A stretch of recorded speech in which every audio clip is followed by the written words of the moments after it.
Bonjour tout le monde, bienvenue à la leçon 4. Aujourd'hui, nous allons aborder la description de la française moyenne et du norvégien moyen ou de la norvégienne moyenne. Quel est son physique? Est-il grand, petit, blond, brun? A-t-il les yeux bleus, les yeux marrons? Quelles sont ses opinions religieuses? Est-ce qu'il est catholique, protestant? Est-ce qu'il va à l'église le dimanche? Est-ce qu'il suit les cours de catéchisme? Quelle est la démographie? À quel âge se marie-t-il? Est-ce qu'il y a beaucoup de divorces en Norvège? Nous continuons cette présentation avec le mode de vie. Est-ce que les Français ou les Norvégiens vont beaucoup au cinéma? Est-ce qu'ils regardent beaucoup la télévision? Ou est-ce qu'ils sont beaucoup sur leur ordinateur? L'emploi, est-ce que les Français travaillent plus que les Norvégiens? Est-ce qu'ils ont plus de vacances? Et enfin, l'argent. Quel est le salaire d'un Français moyen? Et quel est le salaire d'une Norvégienne ou d'un Norvégien moyen?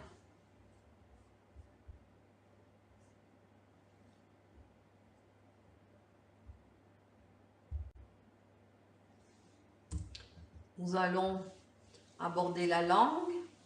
Quelles sont les origines de la langue française? Et comparer aux origines de la langue norvégienne, puisque ce sont deux langues différentes, de deux familles différentes. Et enfin, l'habitat. Comment habite le Français moyen? Est-ce qu'il habite en ville, à la campagne? Et comment habite le Norvégien moyen? La même chose, est-ce qu'il habite en ville ou est-ce qu'il habite dans une petite maison à la campagne? Maintenant, je vous demanderai de remplir cette fiche d'identité du ou de la norvégienne moyenne. Nom et prénom, âge, taille et poids, pointure de chaussures, nombre d'enfants, lieu d'habitation, nombre d'heures de travail par semaine et enfin espérance de vie moyenne. Je vous montre maintenant une caricature des Norvégiens et puis des Français moyens. Dans cet extrait de bande dessinée, on voit le Viking qui demande à sa femme qu'est-ce qu'on va manger ce soir? Sa femme lui répond mais qu'est-ce que tu penses d'un rôti, de pommes de terre au four, d'un peu de salade et d'un verre de vin rouge? Et il est tout content, il dit mais ça me convient vraiment bien. Mais sa femme lui rétorque tu es d'accord? Aujourd'hui c'est mon jour de lessive, alors je pense que ce sera de la bouillie et du pain enzyme.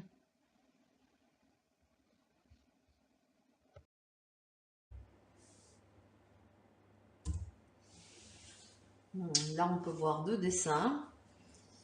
Obélix qui se fait servir par une Gauloise et elle lui dit « Ça fait plaisir de voir un appétit comme le tien.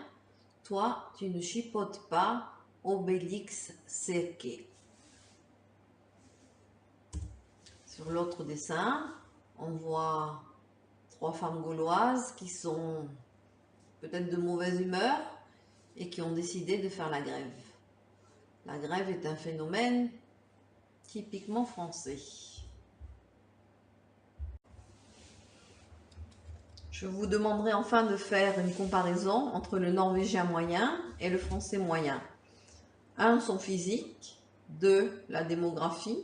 3. Ses opinions religieuses. 4. Le mode de vie.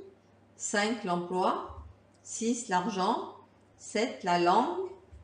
Et enfin 8. L'habitat. Vous devrez aussi regarder le texte qui est dans le classeur Pensum, première période, le document qui s'appelle « Dessine-moi un français » sur la plateforme d'apprentissage It's Learning.